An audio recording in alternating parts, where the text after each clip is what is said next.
Hi guys, good evening everyone. Today, my group mates are going to vlog today about volleyball. It is volleyball chronicles. So, as you can see, magdilikang na volleyball. So, we're just preparing to join the volleyball itself, the audience. So, adi ako yan na my fellow audience that magdilikang na. Then also, we are going to take you on a journey that no one has ever been. So, tara na!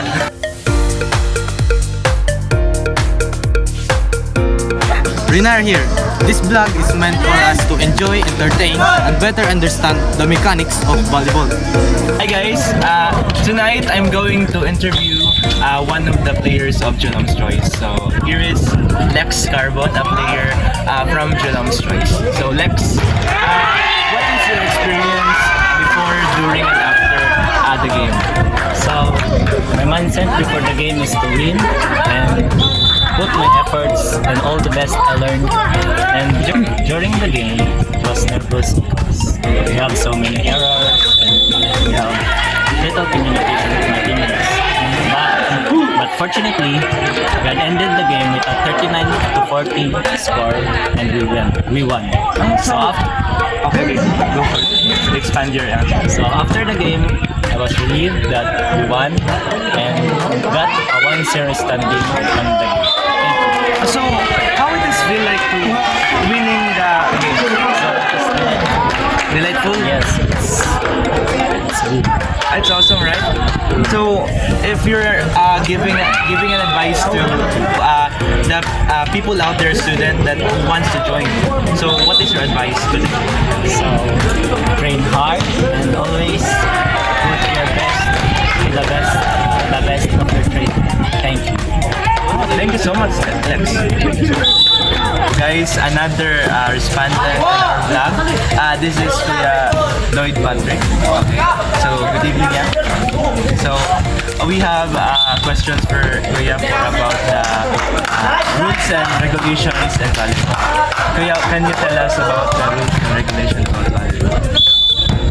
The first rule in volleyball is having camaraderie with the co-players or even with the opponent itself.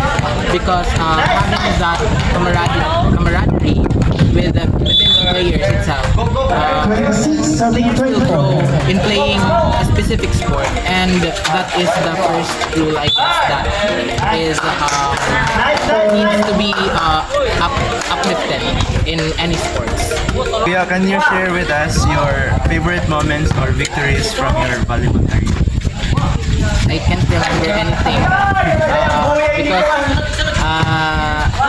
I gradually experienced siguro one championship lang, and that is I think bagat ODL or TGL lato today league. And even though one experience lahiya for me, it is to be cherished and it is to be makakuha kita ng inspiration with that because playing volleyball is growing. As you are training for about for a tournament or something, anong mga basic mga routines that you do for training, for the preparation of tournaments? With the preparation today, I haven't trained for weeks, for months. See guys? Siguro. And yeah, you can see naman with my receipts kanina nga, there are lapses talaga because it is very hard for someone going through a certain game or sports without proper training talaga. So proper training is a must. So, yeah, how do you mentally prepare yourself for important volleyball matches? Just need focus and giving your whole potential in playing that specific sport. Because when you give your full potential with that sport itself, parang na-uplift din kasi yung potentials ng co-players mo. What is your message for the students or people or simply just like us who wants to start playing volleyball or advices and The advice that I could give for so many aspiring volleyball players if gusto niyo mag-volleyball, because right now I can see many newbies in this volleyball association that and I can see nga mas nag-grow pa nga ni Hera kontra akon, mas nag-improve pa nga ni Hera kontra akon. So what more kung mag-take risk ka mo in showing your potential or your love in this sport, volleyball specifically. so yeah, does it affect your academics or you can balance it? Why? It doesn't affect any part of my academics right now. Kay di rin man ako varsity dito. And during my high school days, nag-undang manot ako sa tuso. Nakabalance gyud ako na akong academic.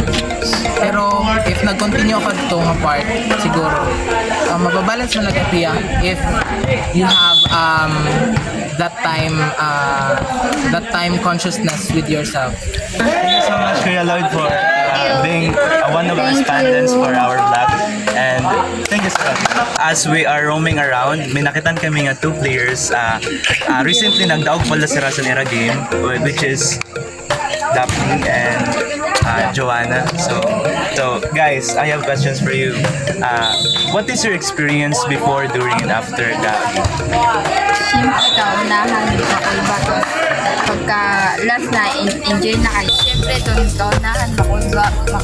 Pero last na, ma-enjoy na kayo. Latak na. Kaliton, makulba, tapos ano bagan. Pero enjoy mo lang ang para makita sa You're preparing for a volleyball game, so pwede ka maging kapabol, like mag-one ba, mag-practice, or like that? kakapit agad, pero kailangan pa rin sa kailangan din yung trabaho. Para may pakita ko sa mga coach yung kailangan. So, as the game, damo nga game yun na uyagan na, so mida ka man nakita niyo mga improvements sa iyo. May daga pero may daga, may lang, pero more training pa para kumusog-kusog pa. Pero at least enjoy, no? Yes. Anong feeling, like, nagdaog na ka mo sa game, anong feeling? Happy! Guys, damo na mo interview. And of course, di rin mawawaraan natin mga group mates nga that make this happen. So, it's here, Darlene, and also April. Sa nag-interview kami sa mga player, naman nakibaraan kung paano sila naging okay na player, naman nila pinagdaanan, na baga nakakarinig kami, di rin na sa volleyball, pero sa pag-eskwela. Bagan sila, makuringan yung sa era kayo, mag-eskwela ko sila, tapos mag-training, tapos na yun. So, nag-practice ko sila para sa uyag nila. So, I think, bagalat siya usa ka platform nga para sa aton ka. Like, i-apply ta sa aton live yan na kita, kita nag-eskwela kita sa eskwelahan nila mo. So, eskwelahan nga, we have to balance our academics. Kasi ba sila nga, ani ba dila talaga, honors gapon, nababalance nila. So, Di hadlang na sa pag-eskwela nga sila sa volleyball. At kami sa in front of you, delivering what we have to deliver, i-share sa iyo ang mga insights, baraan, para sa mga vlog. Hi guys! Welcome to our vlog. So, good evening. So today, andyan na kami sa Seawall to vlog about our episode 2, which is the basketball series rather. Alis ang mga kaganaan, nagbabasketball yun na. So, medyo close ang labanan ngayon because nagiging intense. Nagsiyak ng mga tao, etc. And firstly, I would like to introduce myself. I am Christian G. Manuel and one of the vloggers today, together with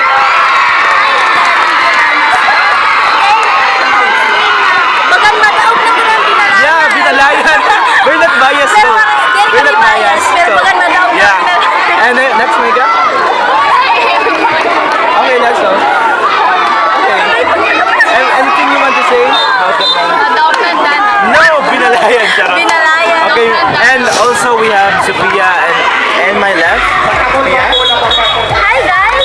So, adi na kita yun na. Nagkikilorasing. Yeah, super. Enjoy sa basketball. Panis, may ranap eh. May ranap pa ito. Yes,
Ano mo message nga mga tagba sa mga gusto maguyag basketball, so ba? Paano man? Determination. Kailangan ba inspiration? Oo, pwede na mga inspiration. Ang ready mo mo inspiration sa binalayan, ano? Adi. Ah! Tapos, Listen ka natin, girl. Okay na, okay na. So, thank you so much, the three of you, sa pagkuhan sa mong interview. Damo nga salamat. And also, paghayanay ka mo sa mong vlog. Hi. hi guys. So, thank you guys. Kyle, ano mo Ang mga tag ko ng mga motivation akong mga mahihimbag ko na player o mga sulit para sa na sport. Maging concert, di sila maging mayabang, dapat humble.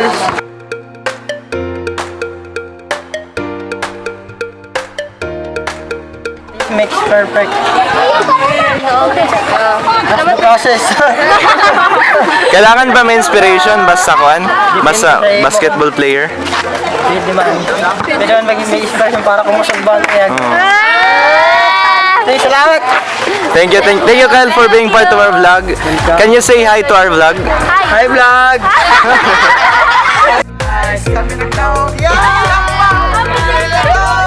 Our vlog. Guys, thank you guys for watching our vlog. I hope damo yun ng paraan sa among pag-vlog, especially sa mga durabilain ng mga interviews na pinakanda. Together with the group mates, hi Mike, Sophia, can you share with us your insights about basketball? Nakita niya, ano man yung mga nakita niya, hirap pag-hirap ng netball.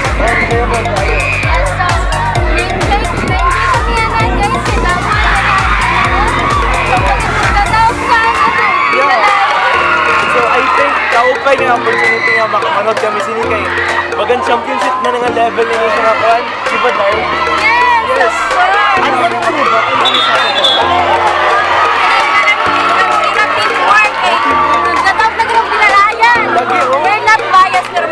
Yes. And so, ano yung mga, like, ano yung paggamit ko sa mga techniques mo nila sa pag-basketball? Like, di ba, basketball player ka natin ano? So, ano man yung mga nakita kayo lagi paggamit mo? Ano, overnight plan. Gamit yung pera ka na ng mga skills nila ka natutunan sa era mga practice. So, kita mo di ba, ano itong feeling na, may kasi yung mga lessons sa zero, na na-apply natin sa kwan sa pag-basketball. Ang mga itong overhead pass, yung circuit any other Chest pass. chest pass, nagamitan ka natin. Tapos rebound, passing. So di ba, pag basketball kita kailangan May shooting. Yeah. Action. Bawal mag-traveling, di ba kailangan sa di ba? Pakita natin. Pero, Dapat diba nga rin sa mag-rebound? so, amo gyapon na ini siya, itong teamwork sa niya. Pwede gyapon natin ma-apply sa atong lifelong lessons. Ma-go through life. So, any other insights, man? Yung mga na-share ba? Sa